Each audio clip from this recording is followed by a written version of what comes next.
Olá, seja bem-vindo a mais um episódio do nosso podcast Previon Brasil, a sua dose diária de prevenção em oncologia. Hoje nós temos um episódio muito especial, vacinas que previnem o câncer. A nossa convidada é a doutora Ana Karina Figueiredo, formada pela Universidade Unesp em Botucatu, médica endocrinologista infantil e docente da Universidade AMB Morumbi, campus São José dos Campos. Seja bem-vinda, doutora Ana, ao nosso programa. Uma honra tê-la aqui conosco. E hoje eu acho que vai ser uma discussão bem legal, porque realmente é um tema bastante importante e que gera muita dúvida nas pessoas. Seja bem-vinda. Muito obrigada pelo convite para a gente conversar um pouquinho sobre vacina, que é sempre bom, um assunto sempre muito polêmico e ao mesmo tempo necessário. Perfeito. Ao meu lado sempre o Eduardo Zucca. Zucca, mais uma vez, excelente podcast para a gente aqui, seja bem-vindo. Acho que vai ser muito bacana a conversa de hoje. Acho que tem muitas dúvidas em relação à vacinação, à prevenção ao câncer. E a vacina foi uma das primeiras formas de prevenção de algum tipo de doença que a gente tem. E eu já quero começar. Doutora Ana, obrigado mais uma vez por ter vindo, por esclarecer esse assunto tão legal, né? Para a população. E eu queria já começar te perguntando, o que é a vacina? Bom, a vacina é um imunobiológico, né? É um produto que a gente injeta no nosso organismo, que ele pode ser de característica bacteriana ou viral, ou às vezes até mesmo partículas do vírus, né?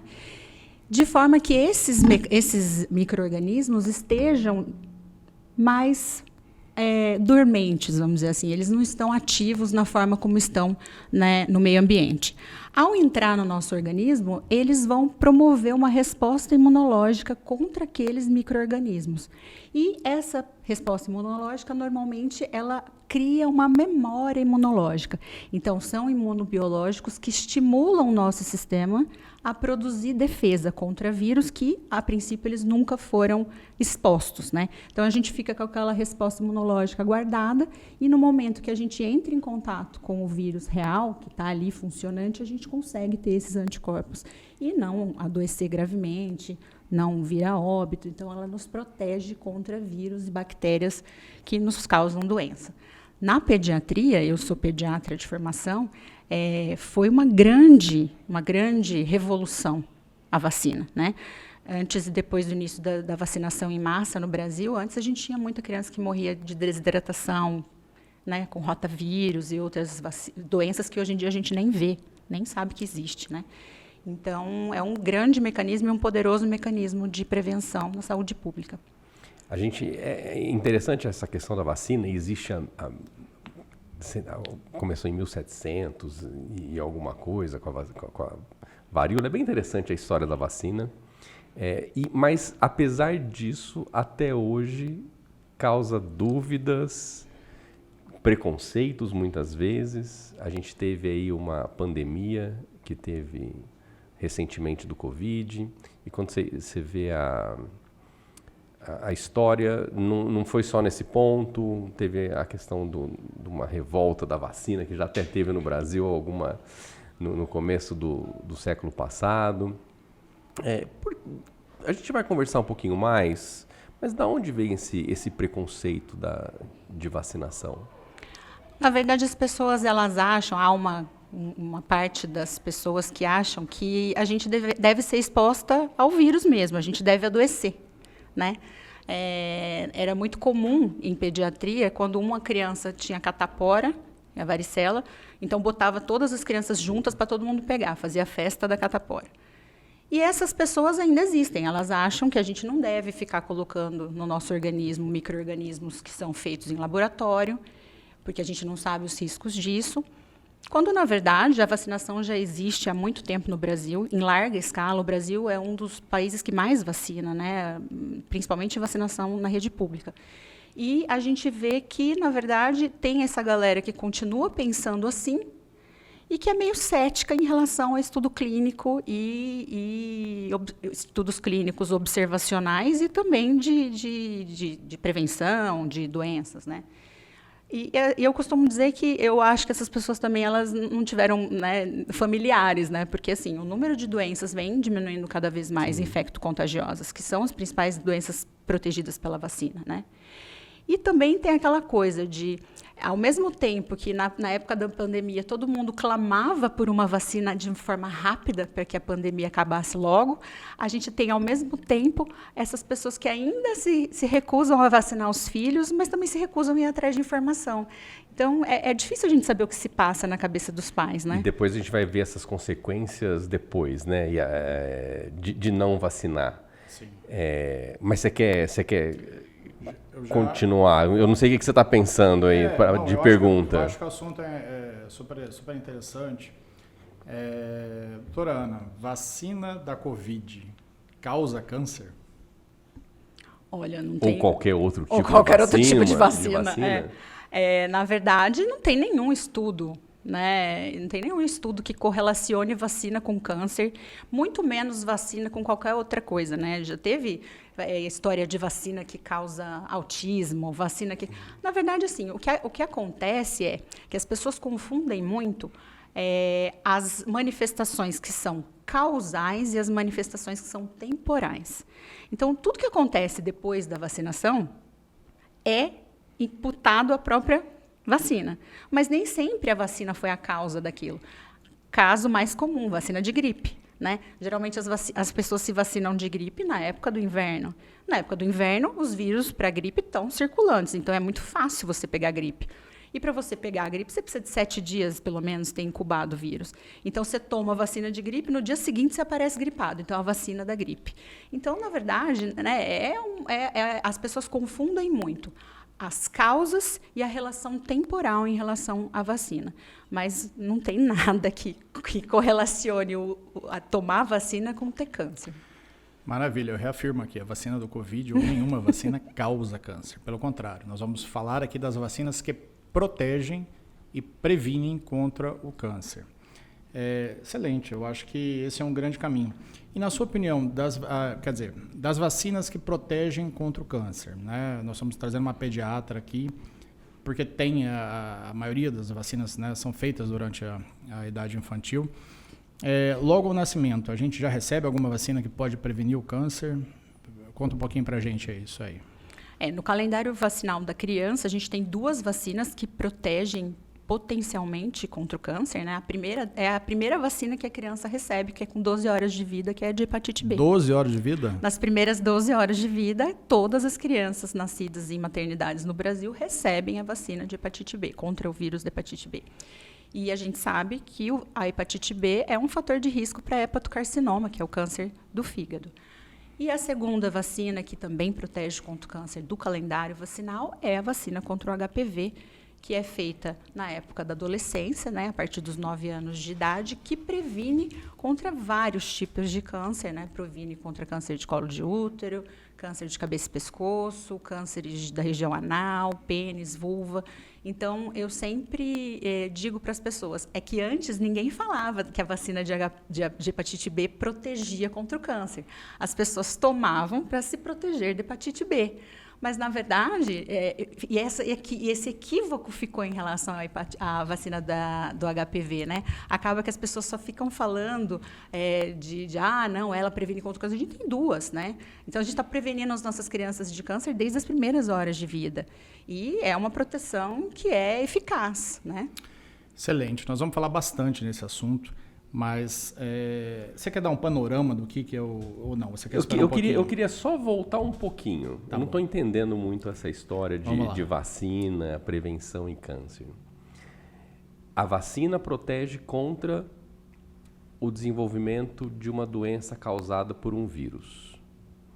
E geralmente a gente tem ideia que o vírus causa gripe ou alguma doença bem fugaz, que acontece, que passa os sintomas rápido. E você está me falando que a vacina protege contra o câncer. Não é uma vacina de câncer, é uma vacina que a gente não pega um vírus. E qual que é a relação de um vírus com câncer? Vocês sabem muito melhores do que eu que o principal fator de risco para a mulher, por exemplo, desenvolver o câncer do colo de útero é ter se infectado com o HPV. Na medida em que você toma essa vacina do HPV, que tem uma altíssima eficácia, quase 98%, você deixa de se infectar com subtipos que são oncogênicos e, consequentemente, você deixa de desenvolver o câncer, no caso desse exemplo do colo de útero. Da mesma forma, o câncer do fígado, né, o hepatocarcinoma. A hepatite B é um fator de risco importantíssimo para o surgimento do hepatocarcinoma. Na medida que você é vacinado e você não se infecta, então você não consegue desenvolver o câncer relacionado aí ao vírus. Ou seja, essa infecção viral causa uma mutação no DNA da célula, seja do colo do útero, ou do pescoço, ou do fígado. E essa mutação viral, essa mutação na célula vai causar uma multiplicação defeituosa e, com isso, a gente tem um crescimento de uma massa tumoral, que é o câncer. E aí, eu quero fazer mais perguntas em relação a isso, que eu acho que é um assunto bem interessante. E a gente vê que o câncer, tanto de colo de útero, às vezes o hepatocarcinoma de fígado, eles dão em pessoas mais velhas. A gente não vê esses tipos de câncer em crianças. Pelo que eu estou entendendo, na verdade, esses vírus ficam agindo e ficam batendo, martelando o corpo ali, causando mutações que vão levar ao câncer depois de alguns anos. Uma infecção crônica, né? Exatamente. Uma infecção crônica. Isso é uma infecção crônica que vai levar ao câncer. Ele é um vírus transmitido na relação sexual. A camisinha não protege, né, a infecção pelo vírus HPV. E praticamente toda a população ela é contaminada pelo vírus HPV. Toda a população em idade sexualmente ativa. Existem mais de 100 subtipos do HPV, mas os subtipos 6, 8, 16, 18 são mais oncogênicos, como a doutora Ana falou, e esse vírus aumenta a chance de você lesar um dano na célula. Então, aquela infecção crônica vai causando dano na célula, começa a ter as alterações lá de NIC1, NIC2, que nós vamos explicar um pouquinho o que é, e até o NIC3, que é o carcinoma in situ, no caso do câncer de colo uterino. A vacina impede a infecção. Logo, você não tem o vírus dentro do DNA da célula e essa célula não vai sofrer a mutação, a sequência de mutações que vão levar ao desenvolvimento do câncer de forma mais tardia. Dá um panorama para a gente, Zucca, do câncer de colo de útero no Brasil. Para a gente ter ideia, o câncer de colo de útero ele é o terceiro câncer mais frequente na mulher. Em algumas regiões, são vários Brasis no mesmo só em câncer de colo de útero. É bem triste, na verdade, a nossa realidade. São mais de 17 mil mulheres. 17 mil mulheres? 17 mil mulheres com câncer de colo de útero. Por ano? Por ano. Geralmente são mulheres acima de 40 anos. Jovens, mulheres jovens.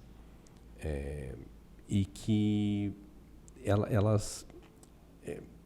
na verdade, você já está me falando, né, que é mais moderno, de uma vacina que previne você ter o câncer, que é a vacina do HPV. Mas existe, como a gente conversa de prevenção aqui, existem exames, como a gente já conversou, que é o Papa Nicolau, que mesmo a mulher tendo o câncer inicialmente, ou lesões antes de ser câncer, que a gente chama lesões pré-cancerígenas, você consegue detectar. E mesmo assim, mesmo com todas essas informações, ainda é um câncer muito frequente e incidente no Brasil, com diferentes taxas de prevalência dependendo dos estados. Região norte e nordeste, tem lugares de câncer que ele pode ser até a primeira causa de câncer em mulher. Em região sul e sudeste, por conta dos exames preventivos de Papa Nicolau, você acaba achando precocemente o câncer e você diminui. Isso já foi provado que em países de primeiro mundo, desde a década de 50, isso vem caindo a incidência de câncer. a quantidade de mulheres com câncer invasivo ou que morrem de câncer de colo de útero. Mas, infelizmente, não no Brasil. Então, esse é o panorama, essa é a realidade de mulheres com câncer de colo de útero. Excelente. Esse é o link que eu farei em relação à vacina que nós estamos conversando aqui. E eu vou perguntar agora para você. Zucca, o Papa Nicolau é um bom exame? Aquela mulher que faz o exame anualmente, o exame veio negativo, ela pode ficar tranquila? É um exame bom, o Papa Nicolau? O Papa Nicolau é um bom exame. Eu acho que a mulher tem que fazer o preventivo dela. A gente está no mês que a gente promove a prevenção do Papa Nicolau.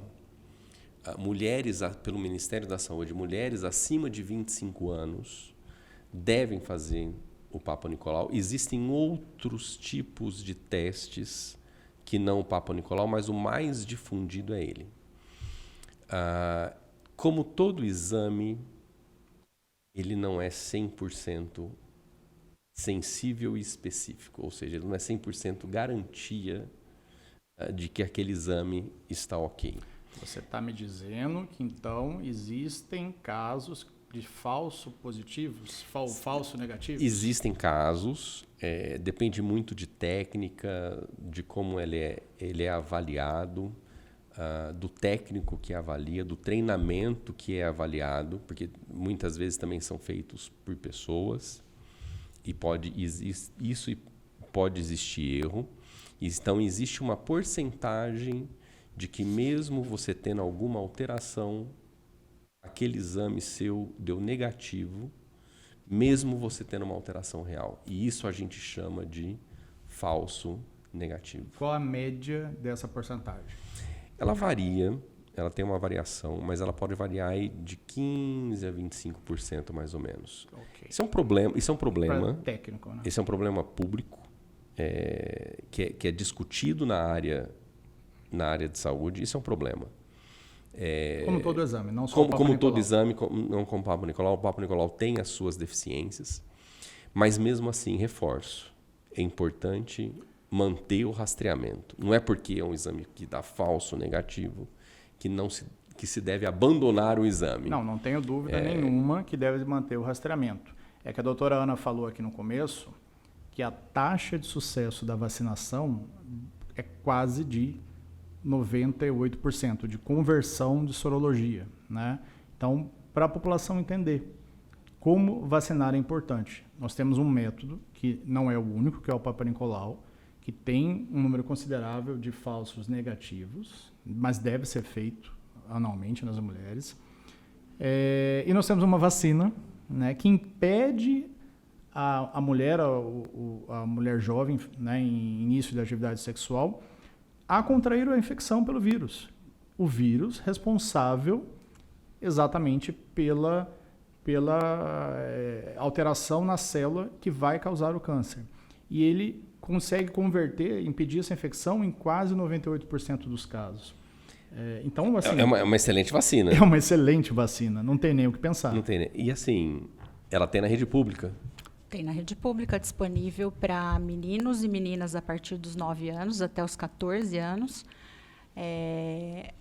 Antes, quando foi lançada a vacina no Brasil, a gente só tinha disponível para as meninas, e era uma faixa etária bem pequena. Essa faixa etária foi ampliada, agora é para todos, meninos e meninas, a partir dos 9 aos 14 anos, com 2 doses. Se faz antes dos 15 anos, com 2 doses você consegue imunização plena, né? A taxa de conversão é 98%. Dos 9 aos 14 anos, menino ou menina? Sim, na rede pública. E na rede privada, a gente tem tanto a vacina quadrivalente, que é a que a gente tem na rede pública, que protege contra 4 sorogrupos, né? Quanto a nonavalente, que protege contra 9 subgrupos do HPV. E são disponíveis para mulheres de 9 a 45 anos e para homens de 9 a 26 anos em bula. Então, é uma faixa etária bem ampla para poder se prevenir, se vacinar. Bom, se você tem uma vacina que protege o câncer, que protege contra o câncer, que é um câncer extremamente prevalente, que você tem até resultados questionáveis, não questionáveis, mas assim, você tem falhas na detecção. essa vacina deve ser um tremendo sucesso, na verdade. O pessoal está vacinando bastante essas crianças. No mundo inteiro é um sucesso tremendo, mas no Brasil a taxa de vacinação ainda é muito baixa. E se engana quem pensa que é só a população carente que carece de informação e não vacina. Diariamente no consultório eu solicito que os pais deem vacina de HPV nas crianças e ainda existem muitos pais resistentes. E quais os argumentos? Né? Na verdade, em relação, por exemplo, que eu falei da hepatite B, os 2 vírus são sexualmente transmissíveis, né? Mas eu sempre digo aos pais, ninguém vem com 12 horas de vida na maternidade dizer para você, olha, eu vou fazer uma vacina no seu filho agora que vai protegê-lo contra uma infecção sexualmente transmissível. Você me permite? Ninguém faz isso. No HPV foi exatamente o contrário. Ela foi, desde o lançamento, correlacionada com infecção sexualmente transmissível. E o potencial dela, que é prevenção de câncer, ficou em segundo plano. Então, os pais eles têm medo de a criança iniciar a vida sexual antes do que deveria, por conta da vacina. Eles têm medo de antecipar a puberdade, o que é mentira. Eles têm medo de... Teve aquela história de Santos lá, que as meninas tiveram uma reação vacinal, que é típica de adolescente, que não sentiram as pernas, né, que é... Né, benigna, autolimitada e que pode acontecer cobertura pela mídia, que pode acontecer com qualquer vacina. Se a criança tomar uma vacina de tétano na época da adolescência, ela pode desenvolver isso aí. Tanto que adolescente, normalmente a gente pede para vacinar e ficar esperando meia hora antes de ir embora. Provavelmente já tem casos de tétano no Brasil que não são super expostos na sobre mídia, isso. Né? Então, na verdade, a gente, infelizmente, a vacina ficou como vilã, como dá problema neurológico e não, é só quando for iniciar a vida sexual. As pessoas acham que só deve tomar mais para frente. Eu falo, olha, 9 anos, tem que tomar vacina. Mas não pode tomar depois? E pode tomar depois? Pode. Só que quanto mais você se expõe ao vírus, menor é inversamente proporcional. Quanto maior a chance de exposição, menor a eficácia. Então, a maior eficácia da vacina é antes do início da vida sexual. Por isso, a idade de 9 a 14 anos. Então, quanto antes tomar, melhores são esses anticorpos e melhor é a reação do organismo contra o HPV. Você pode ainda utilizar até 45 anos, ela sempre vai ser benéfica, porque muito dificilmente você já vai ter sido exposto a todos os vírus aos quais ela protege. Então, de um jeito ou de outro, você vai ter uma proteção, mas que é completamente diferente àquela eficácia de 98% que eu te disse, que é para adolescente, que ainda não teve início da vida sexual. Então, você, como endocrinologista infantil, que é o seu dia a dia, meninas que estão menstruando precocemente, enfim, questão de crescimento, enfim, que mexe muito com pré-adolescente e adolescente, você identifica essa resistência, mas garante que não há nenhuma associação com o início da atividade precoce nessas meninas ou meninos, e também não há nenhuma alteração menstrual, de crescimento. A vacina é extremamente segura e as mães e os pais podem ficar tranquilos, correto? Sim, correto. Perfeito. E mais, né? Eu sempre digo que a gente se vacina para tentar evitar uma doença infecciosa que, né, pode nos debilitar muito, pode até nos matar, mas assim, a gente tem uma vacina que previne contra um câncer, que é um câncer extremamente prevalente, que é um câncer de difícil tratamento. Difícil. E mesmo assim as pessoas ficam ainda com essa relutância, com essa dificuldade de entendimento, e é só abrir os olhos e se atentar realmente à informação de qualidade. E que atinge mulheres jovens, né, Zucca? E homens também. Nós estamos falando de colo de útero, mas, enfim, mulheres abaixo de 50 anos, muitas vezes com um diagnóstico já localmente avançado, em que não só a cirurgia, e às vezes precisa de radioterapia, quimioterapia. Mas lembrar também que a vacina do HPV não previne só o que está mais demonstrado é câncer de colo uterino pelo vírus, né, pelo papilomavírus humano. Mas também há sinais que ela previne contra o câncer de pênis, contra o câncer, que é um problema no Brasil, vulva, câncer de canal anal e cabeça e pescoço, né? a atividade sexual oral também está relacionada à transmissão desse vírus. E isso também é um fator protetor pela vacina, muito provavelmente. Então, assim, é uma coisa, não faz sentido as pessoas não se vacinarem, os pais não se conscientizarem e vacinarem seus filhos. E lembrar também que essa vacina pode ser feita também por mulheres e homens mais velhos. Claro que a taxa de eficácia é menor. Até quantos anos, mais ou menos, a mulher pode se vacinar? Mulheres até 45 anos, a indicação em bula da vacina, e homens até 26. E é interessante também, como você tinha mencionado nas lesões pré-cancerígenas, né, no caso do colo de útero, NIC1, NIC2, NIC3 que você falou, existem alguns estudos onde pacientes com NIC2, depois de se vacinarem, tiveram regressão dessa lesão pré-cancerígena. Então, a gente entende que ela não só previne, mas, em alguns casos, ela também é o tratamento. Você tem uma involução da lesão pré-cancerígena. Perfeito. Não, eu acho que hoje o podcast Previonco é justamente... Sobre prevenção. Sobre prevenção e, assim, uma prevenção...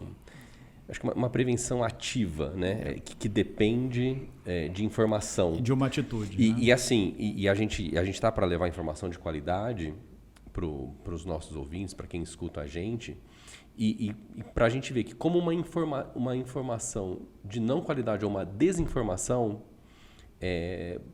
pode não prevenir um câncer, na verdade. Sim. Então, a vacinação do HPV, se eu não me engano, no estado de São Paulo...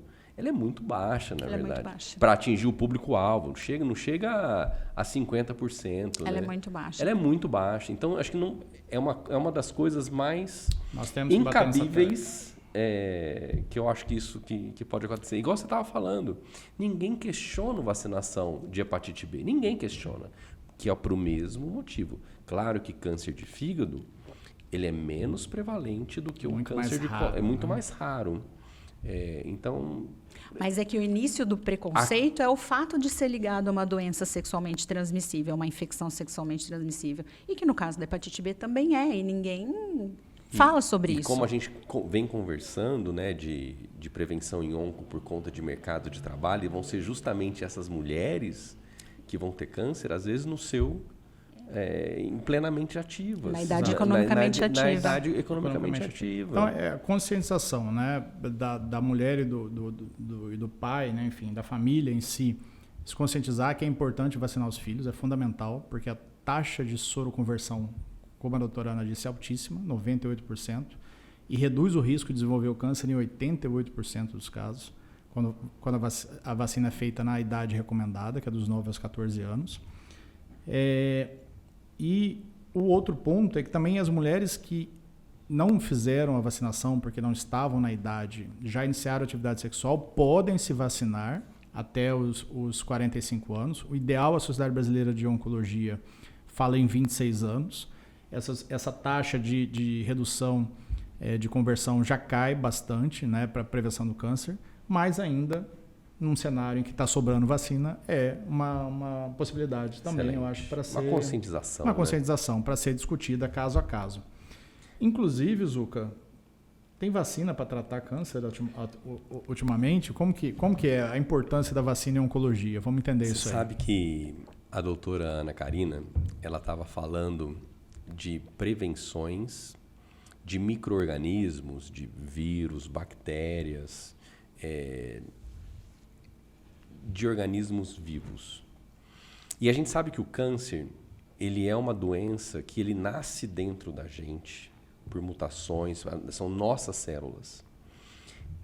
E hoje em dia, assim, o que está mais moderno hoje em dia, e é muito interessante isso, são vacinas que realmente previnem diretamente você ter câncer, no tratamento do câncer, vacinas até que você usa no tratamento do câncer.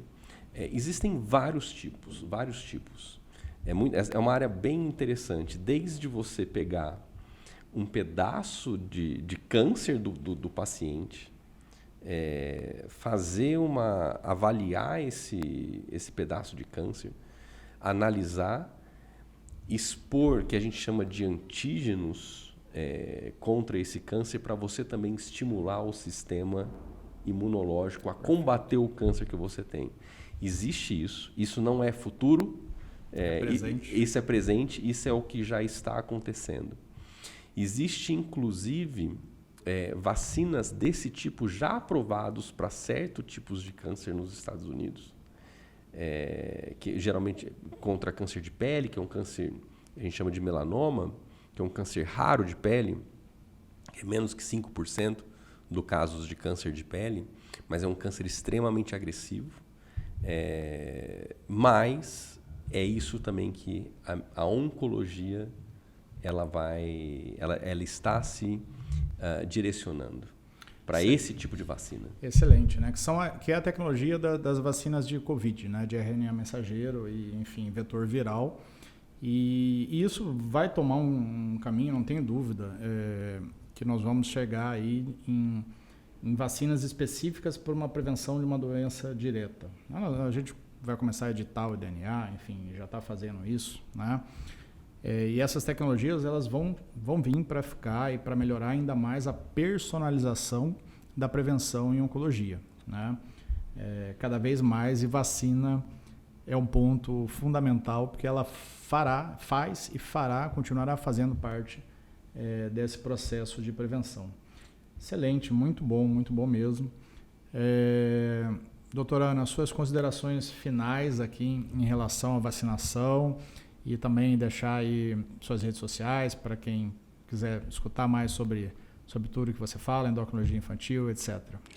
Na verdade, como a gente está num podcast de prevenção, como vocês mesmos disseram, o brasileiro ainda não tem muito a cultura da prevenção, né?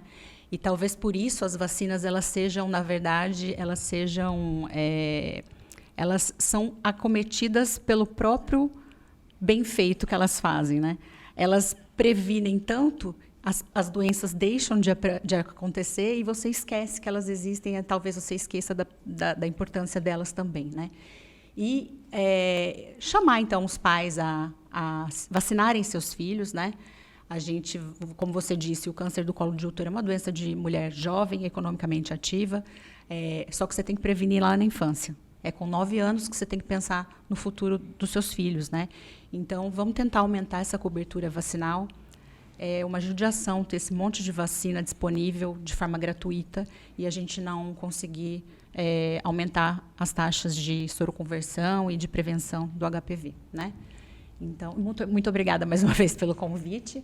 Espero que seja bastante útil, que a gente consiga levar informação de qualidade para os pais. Sem dúvida. Suas redes sociais? Instagram é @doutora.anacarinafigueiredo. Maravilha. Zucca? Excelente. Doutora, obrigado pelos esclarecimentos. Acho que foi excelente a conscientização, a importância. E eu acho que levar esse tipo de informação é fundamental para a prevenção em oncologia, para a Previonco. Maravilha. Gostaria de agradecer, então, a doutora Ana, o Zucca. E se você gostou desse podcast, compartilhe com mais gente, com amigos, para que mais pessoas tenham acesso à nossa fonte diária de prevenção em oncologia.